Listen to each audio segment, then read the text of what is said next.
sifa za kutunga, mkutunga akitunga wimbo. Siku moja akajiuliza,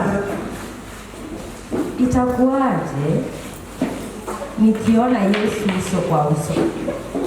Sijui kama mwajiuliza swali kama hili, kwamba itakuwaje nikimwona Yesu uso kwa uso, tukikaa na yeye, tukizungumza na yeye, itakuwaje? Maneno ya wimbo huo yakamjilia na akaweza kuandika wimbo huo. Akiandika haukuwa wimbo, aliandika ikiwa poem, na ndipo akaweza kuwasilisha maneno haya, yakaweza kupewa hivi.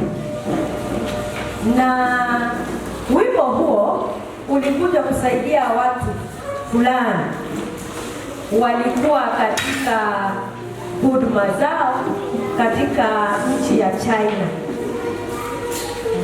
Enzi hizo neno la Mungu halikuwa limekubalika nchi ya China. It was a couple walikuwa katika huduma zao, wakashikwa na wakawekwa mateka, wakapelekwa katika isolated mountain. Wakiwa pale, ilikuwa kikundi kubwa ambayo iliwashika huyu mke na hivi na bwana, na wakikapewa amri kwamba watakatwa shingo. So wakashikwa, wakaambiwa laleni chini, kila mtu lala chini, kila mtu lala chini. Sasa sema maneno yako ya mwisho. Maneno yao ya mwisho, familia ile iliimba wimbo unasema,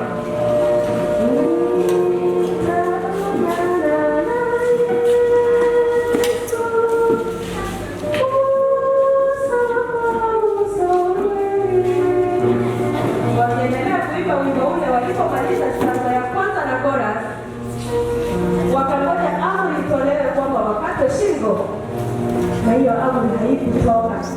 Kila mtu ambaye alikuwa ameinua kisu akarudisha kisu yake kwa nyumba yake, na wakaambiwa nendeni. Amina.